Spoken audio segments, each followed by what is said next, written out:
আমাদের দুইটা মেথড ছিল, আমরা বলছিলাম ফেয়ার ভ্যালু মেথডে আমরা প্রথম অবস্থায় অঙ্ক করব। তো সেই ফেয়ার ভ্যালু মেথডের সূত্রগুলো এক পেজে ছিল মোটামুটি। ফেয়ার ভ্যালু মেথডের প্রথম যে অঙ্কটা আমরা এখন করব সেটা হচ্ছে,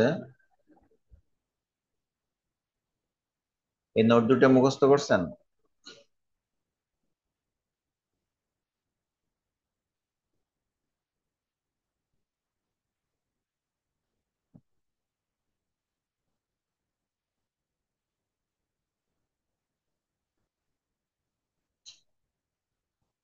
আচ্ছা দেখেন, পার্ট বির প্রথম অঙ্ক দিয়ে আমরা শুরু করতেছি।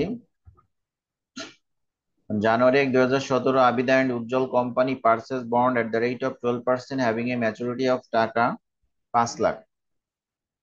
17 সালের জানুয়ারি 1 তারিখে আবিদ এবং উজ্জ্বল কোম্পানি ক্রয় করছিল একটা বন্ড, সুদের হার ছিল 12%, যার ফেস ভ্যালু ছিল 5 লাখ টাকা।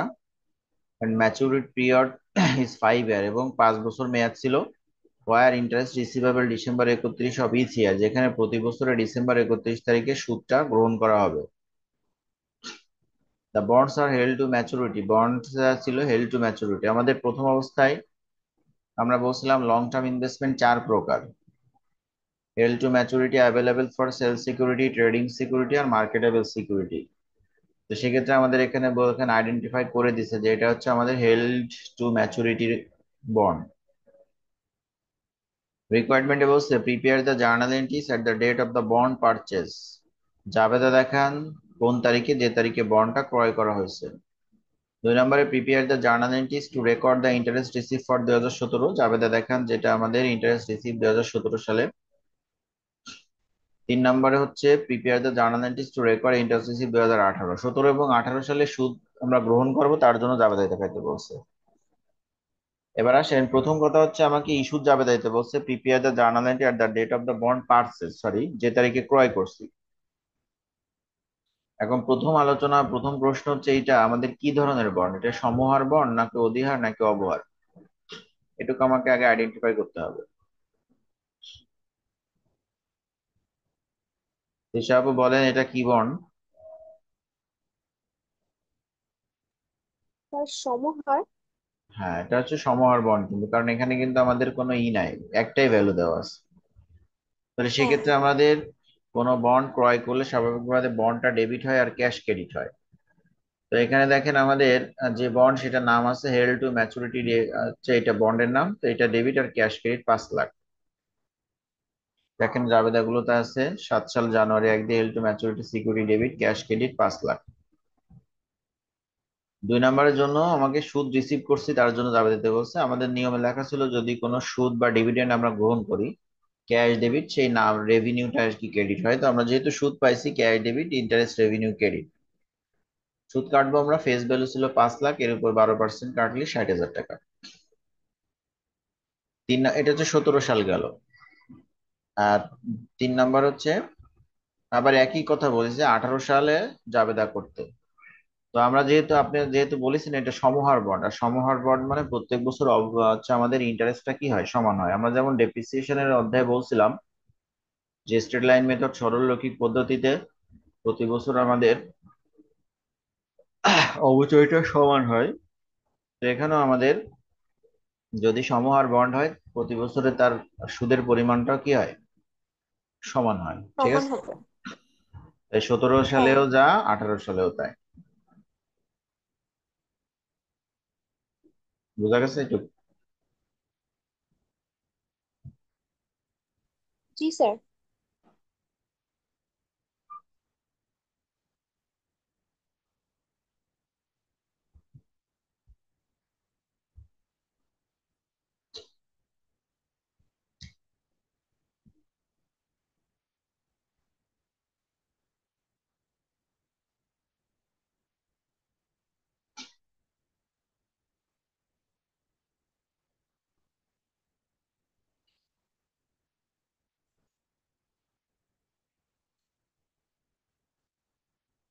দেখেন 2 নম্বর অঙ্ক বলছে Sun Limited purchases 300 share of Moon Limited company.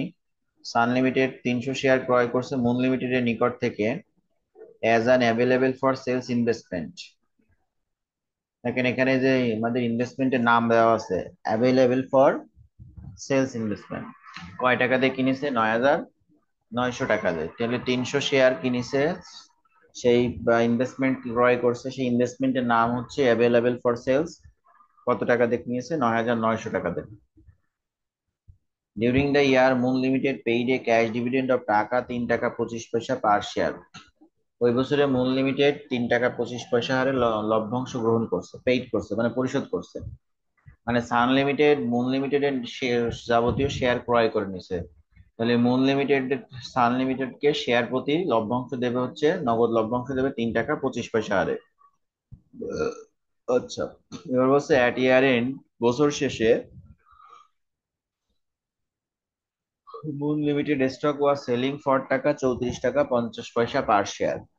বছর শেষে মুন লিমিটেড এর স্টকটা বিক্রি করা হবে শেয়ার প্রতি 34 টাকা 50 পয়সা হারে।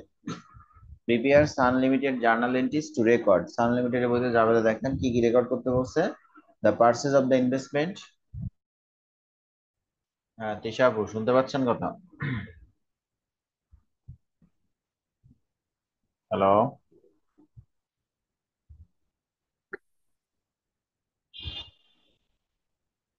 এই তিশা আপু, কথা শুনতে পাচ্ছেন?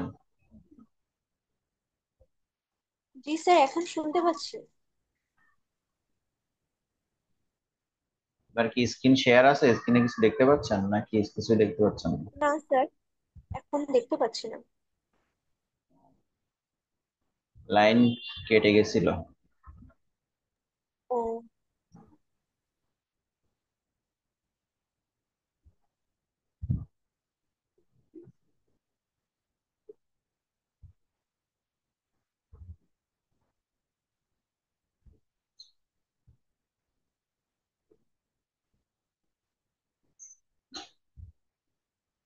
এখন দেখা যাচ্ছে স্ক্রিনে?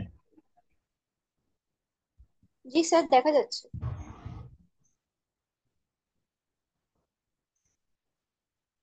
আপনি কোন পর্যন্ত পাইছিলেন নাকি প্রথম থেকে পাননি? এই 3 টাকা 25 পয়সা ডিভিডেন্ড দিচ্ছে, এই পর্যন্ত পাইছিলেন না? হ্যাঁ, এই পর্যন্ত পাইছি। আচ্ছা, এরপর দেখেন at year end Moon limited stock was selling for taka 34 টাকা 50 পয়সা পার শেয়ার। বছর শেষে মুন লিমিটেডের এই শেয়ারটা বিক্রি করা হবে 34 টাকা 50 পয়সা হারে। বলছে prepare the Sun limited journal entries to record. Sun লিমিটেডের বইতে যাবে তা দেখান।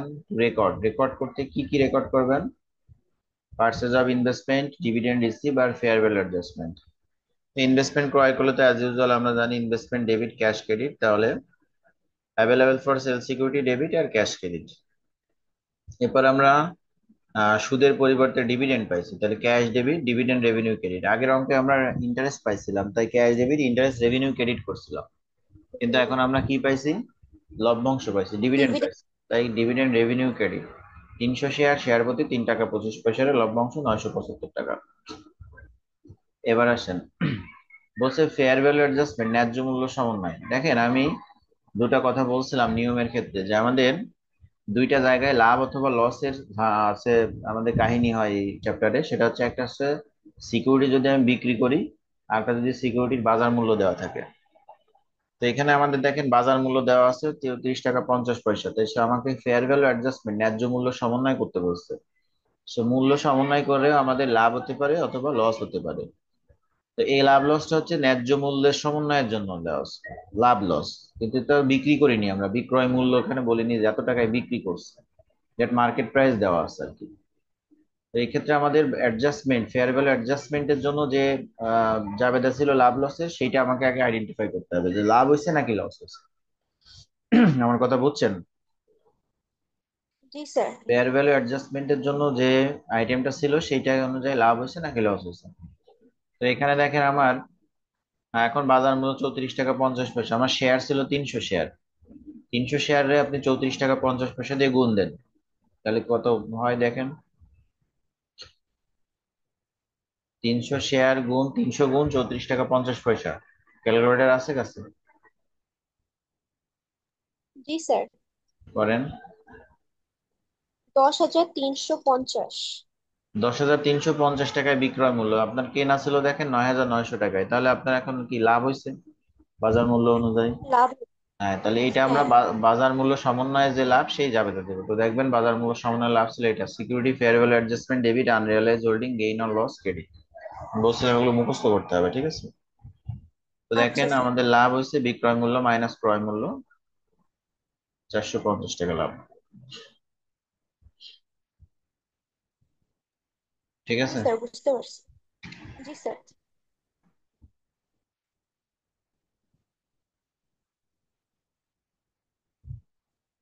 এবার দেখেন আর একটা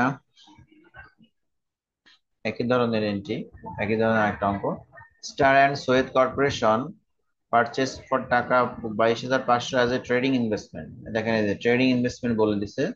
bond with a face value of টাকা 20,000। At December 31, Star receive annual interest to টাকা 2,000 and the fair value of the bond was টাকা 20,900। সুদ গ্রহণ করছে 2,000 এবং বন্ডের বাজার মূল্য ছিল 20,900। PPR star journal entries for the purchase of the investment, the interest receive and the fair value adjustment. Same জিনিস দেখেন, আগেটা যা করে আসছি আমরা সেরকম। এখান থেকে এখানে বুঝতে পারেন কিনা।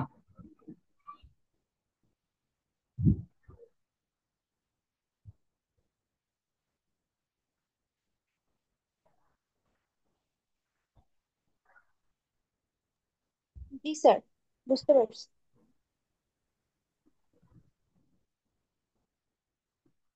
ওকে, এরপর দেখেন স্যার, ওই আগের ম্যাথটা একটু দেখবে ভালো হতো। আমি স্ক্রিনশট নিতে পারিনি। এটা। হ্যাঁ।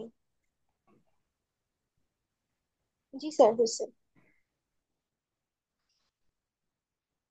দেখেন 8 নম্বর বলছে Bismillah and Alamin company purchase as a held to maturity investment taka 50,000 the 9% 5 year bond of Roy corporation for taka 46,304। দেখেন ক্রয় করছে, হেল্ড টু ম্যাচুরিটি বলা আছে, ইনভেস্টমেন্টের ফেস ভ্যালু ছিল 50,000 টাকা। আপনি কত টাকার জন্য ক্রয় করছেন? ফর টাকা 46,304। এটা কি ডিসকাউন্ট, তাই তো? জি স্যার। আচ্ছা, ফেস ভ্যালুর পাশে যে যে 9% সুদের হার আছে এটা হচ্ছে নর্মাল ইন্টারেস্ট রেট। আবার দেখেন এই যে 46,304 which provide an 11% return, yield rate, market rate, effective interest rate বা রিটার্ন যাই বলেন না কেন একটা রেট, দুইটা রেট দেওয়া আছে। পিপিআর বিসমিল্লাহ কোম্পানি জার্নাল এন্ট্রি জাবেদা দেখান। 1 নম্বর purchase of the investment, investment আমরা যে ক্রয় করছি তার জন্য সিম্পল তো ইনভেস্টমেন্ট ডেবিট ক্যাশ ক্রেডিট ক্রয় করলে তো সমস্যা নেই। কারণ কয় টাকা হবে বলেন তো? 50,000 হবে না 46,304 হবে? কোনটা হবে? স্যার, 50,000। না, আপনি 50,000 টাকার জিনিস 46,304 টাকায় ক্রয় করছেন, এই জন্যই তো ডিসকাউন্ট। ঠিক আছে। হ্যাঁ, 46,304 টাকা। হুম, তাহলে এটা আমাদের হচ্ছে হেল্ড টু ম্যাচুরিটি ডেবিট আর ক্যাশ ক্রেডিট 46,304। এবার দেখেন বি নাম্বার বলছে the receipt of annual interest and discount amortisation অ্যাজুমিং effective interest amortisation is used. আচ্ছা, এই লাস্টের লাইনটা একটু কথা বলি। ইফেক্টিভ ইন্টারেস্ট অ্যামোর্টাইজেশন ইউজড মানে যে আমরা সুদ কাটবো সেটার ক্ষেত্রে এফেক্টিভ মেথড ব্যবহার করা হবে। আপনাকে লং টার্ম লায়াবিলিটিস করানোর ক্ষেত্রে আমি বলেছিলাম যে আমাদের সুদ কাটতে হয় দুইটা পদ্ধতিতে, একটা স্ট্রেট লাইন মেথড আর একটা হচ্ছে ইফেক্টিভ ইন্টারেস্ট মেথড। মনে আছে? হ্যাঁ। হ্যাঁ। তা আমি কি বৈশিষ্ট্য কি বলছিলাম? স্ট্রেট লাইনের কি বৈশিষ্ট্য বলছিলাম? যে একটা সুদের হার থাকে, আর ইফেক্টিভ ইন্টারেস্টের দুইটা সুদের হার থাকে। তো এখানে কিন্তু দুইটা সুদের হার আছে, এটা বললেও আমরা ইফেক্টিভ করতাম, না হ্যাঁ। হলেও করতাম। ঠিক আছে। হ্যাঁ। জি। আচ্ছা, তাহলে এখন সুদের জাবেদা দিতে হবে। তো সুদের জাবেদা দেখেন অ্যাজ ইউজুয়াল ক্যাশ ডেবিট। আমাদের এই ডিসকাউন্ট বন্ডের সুদের জাবেদা ছিল cash debit, particular security debit আর ইন্টারেস্ট রেভিনিউ ক্রেডিট ছিল। Cash debit, particular security debit আর ইন্টারেস্ট রেভিনিউ ক্রেডিট ছিল, তাই না? সুদের জাবেদা ডিসকাউন্ট বন্ডের ক্ষেত্রে দেখেন ডিসকাউন্ট যে সিকিউরিটি, আপনার নিয়ম লেখা আছে, নিয়মে দেখতে পারেন। জি স্যার। হ্যাঁ, হ্যাঁ, হ্যাঁ, পাইছি। পার্টিকুলার সিকিউরিটির জায়গায় যে সিকিউরিটি তার নাম। জি স্যার। আচ্ছা ঠিক আছে। এবার, হ্যাঁ এবার টাকা পয়সা খেয়াল করেন, ওই যে টাকা হচ্ছে ওই দুইটা নোটে চলে যাবেন। সেই দুইটা নোট, যে নোট বা বন্ডের পাশে যে সুদের হার থাকে তাকে নর্মাল ইন্টারেস্ট রেট বলে। এটি ফেস ভ্যালুর উপর হ্যাঁ। কেটে ক্যাশে বসাতে হবে, ক্যাশ বা ইন্টারেস্ট হিসেবে রিসিভেবলে বসাতে হবে। তাহলে আমার ফেস হ্যাঁ। ভ্যালুর পাশে দেখেন আছে যে 50,000-এর পাশে নর্মাল ইন্টারেস্টের 9%। তাই 50,000 গুণ 9% কাটে আমরা ক্যাশে বসাইছি। এবার হচ্ছে সেকেন্ড নিয়মটা হচ্ছে ইয়েল্ডেড মার্কেটেড ইফেক্টিভ ইন্টারেস্ট রেট, এগুলোকে ক্যারিং ভ্যালুর উপর কেটে ইন্টারেস্ট রেভিনিউতে বসাতে হয়। তো দেখেন এই যে ক্যারিং ভ্যালু 46,300 চায়, তার উপর 11% কাটছি 5,093। এবার এই দুইটা ডিফারেন্স করলে ডিসকাউন্টে মানে হেল্ড টু ম্যাচুরিটি টাকা পাবেন। জি স্যার, বুঝতে পারছি।